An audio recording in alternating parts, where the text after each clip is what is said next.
Hi hello నమస్తే welcome back to our channel. ఏం చేస్తున్నారండి? ఈరోజు నేను చాలా టేస్టీగా దోశ చట్నీ ప్రిపేర్ చేశాను అండి. అండ్ ఊతప్పం కూడా మన టమ్మీ ఫుల్ అయిపోయే దోశని చాలా టేస్టీగా ఎమ్మీగా బాగా ప్రిపేర్ చేశాను. అది ఏంటో ఎలానో మీరు తప్పకుండా చూడండి. టేస్ట్ అయితే బాగా వచ్చింది. ఇంకా ఆలస్యం ఎందుకు, చేసుకుందాం, వచ్చేసేయండి. ఇప్పుడు మనము దోశలోకి మంచి టేస్టీగా చట్నీ ప్రిపేర్ చేసుకోబోతున్నామండి. దానికోసం ఏంటంటే నేను ఒక కప్పు పల్లీలు తీసుకున్నాను, ఇంత చిన్న కప్పు. చూడండి, ఈ పల్లీలు చక్కగా మనము మీడియం ఫ్లేమ్లో రోస్ట్ చేసుకోవాలండి. ఇగోండి ఇట్లా పచ్చివాసన అంతా పోయి కొంచెం ఇట్లా మంచిగా వేయించేసుకొని వీటిని వేరే బౌల్లో తీసేసుకుందామండి. చల్లగా అయ్యే వరకు మనము వెయిట్ చేద్దాం. ఇందులో 1 టేబుల్ స్పూన్ ఆయిల్ వేసుకొని పచ్చిమిర్చి అండి, ఒక 4 పచ్చిమిర్చిలు ఇలా తుంపుకున్నాను. అంటే రెండు చేసుకున్నా. ఇవి కూడా మనం మంచిగా ఆయిల్లో వేయించేసుకోవాలి. ఇదిగోండి ఇట్లా మరి బాగా ఆయిల్లో ఫ్రై అయిపోతాయండి, మన పచ్చిమిర్చి ఘాటు తగ్గిపోతుంది. అందుకని ఇట్లా ఇట్లా వేయించేసుకొని స్టవ్ ఆఫ్ చేసుకున్నామండి. కొంచెం చల్లగా అయ్యే వరకు మనం వెయిట్ చేద్దాము. చట్నీ కోసం ఇందాక ప్రిపేర్ చేసుకున్నాం కదండి, చక్కగా పల్లీలు ఇవన్నీ చల్లగా అయిపోయినాయి. ఇవన్నీ కూడా నేను మిక్సీ జార్లో వేసాను. మంచిగా పల్లీలు, మనము చల్లార్చుకున్న పచ్చిమిర్చి వేసుకున్నాను. చిన్న చిన్న ముక్కలు అల్లం కూడా వేసుకోవాలి. అలాగే నేను ఇందాక తీసుకున్న ఆ పల్లీలకి ఇంత చిన్న కప్పు పుట్నాల పప్పు అండి, ఇది మంచి టేస్ట్ వస్తుంది. ఒక ఎల్లిపాయ ఇట్లా పాయలు తీసేసి పొట్టుతోనే వేసుకున్నాను.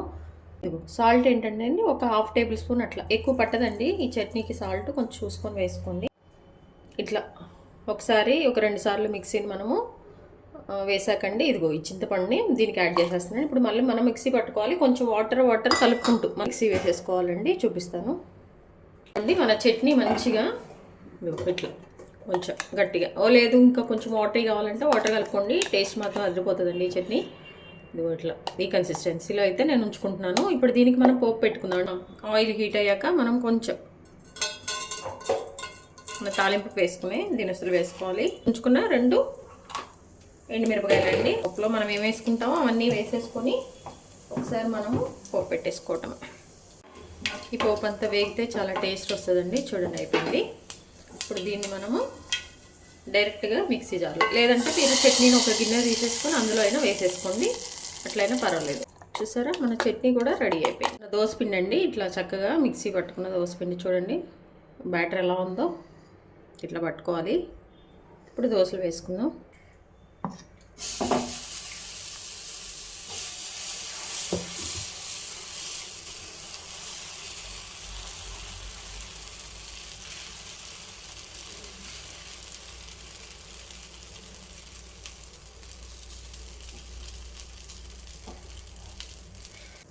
ఇట్లా ఆయిల్ వేసుకోవాలి చక్కగా. దోశ కొంచెం దూరగా వచ్చే వరకు అండి కాల్చుకోవాలి. కొంచెం క్రిస్పీగా అంటే మనము ముందు ఆయిల్ వేయకూడదు.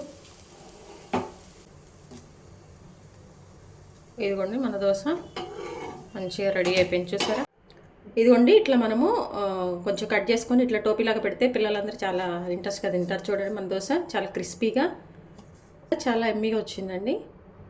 మంచిగా కారం దోశ వేసేసుకుందాం. దోశ ఎప్పుడు ఒకలాగే కాకుండా ఇట్లా డిఫరెంట్గా మనము ట్రై చేసుకోవాలి. కొంచెం కారం చల్లుకోవాలి.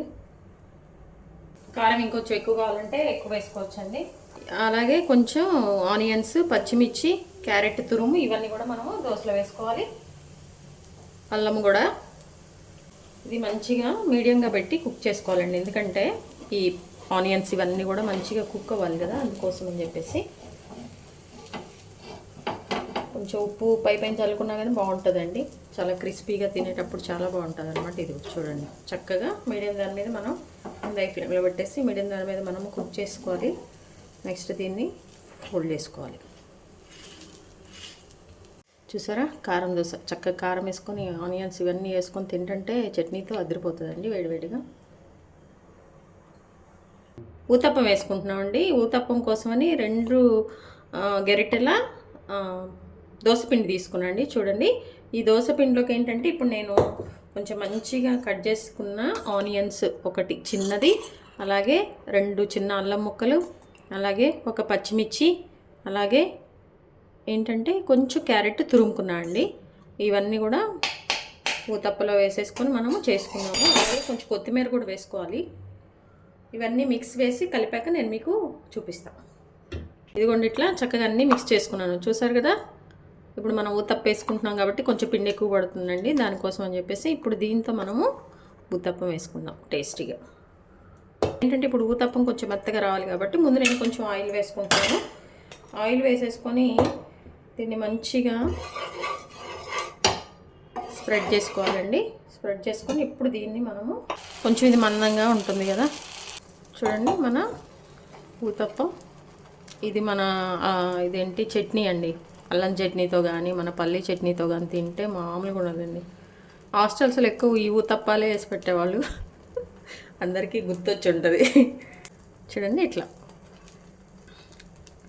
ఇది మంచిగా కుక్ అవ్వాలి. దీనిపైన అంతా కూడా ఆయిల్ వేసుకోవాలి. మనం రెండో వైపు కూడా దీన్ని కాల్చుకుంటాం అనమాట. అది కొంచెం మీడియం ఫ్లేమ్లో పెట్టేసి అది బాగా కుక్ అయ్యే వరకు మనం వెయిట్ చేద్దాం. ఆయిల్ కొంచెం వేసుకుంటేనే బాగుంటుందండి. దీనికి ఆయిల్ వద్దనుకునే వాళ్ళైతే వేసుకోవద్దు. దీన్ని ఒక్కసారి టర్న్ చేసుకుందామండి. ఆహా, చూడండి ఎంత బాగుందో కలర్ఫుల్గా. ఒకవైపు కుక్ అయిపోయింది కదండి. మంచిగా ఇవన్నీ కుక్ అవ్వాలి కాబట్టి మనము మీడియం ఫ్లేమ్లో పెడదాం. మంచిగా ఉడికిపోవాలి. లోపల ఉన్న ఈ ఆనియన్స్ కానీ పచ్చిమిర్చి కానీ ఇవన్నీ కూడా మంచిగా కుక్ అవ్వాలి కదండి. అందుకని మీడియం ఫ్లేమ్లో పెట్టేస్తున్నాను. చూడండి చక్కగా మన ఊతప్ప రెడీ అయిపోయిందండి. పైన కూడా చక్కగా ఉడికి ఇదిగోండి చూడండి, చాలా టేస్టీ ఊతప్ప రెడీ అయిపోయిందండి. తప్పకుండా ట్రై చేయండి. ఇది మనకు బాగా ఆకలేసినప్పుడు దోసకుండా ఉంటే ఇట్లా మొత్తం వేసుకుంటే మన టమ్మీ అంతా కూడా ఫుల్ అయిపోతుందండి ఒక్క దీంతోనే. చూసారండి మన దోశ చాలా బాగా రెడీ చేశాను. క్రిస్పీగా అయితే ఎలా, మెత్తగా అయితే ఎలా అని. కారం దోశ చాలా బాగా వచ్చింది. అలాగే మీరు తప్పకుండా ట్రై చేయండి. మీ విలువైన సమయాన్ని కేటాయించి నా వీడియోస్ చూస్తున్నందుకు మీ అందరికీ ధన్యవాదాలండి. మీకు నచ్చినట్లయితే తప్పకుండా లైక్ చేయండి, షేర్ చేయండి, సబ్స్క్రైబ్ చేయండి.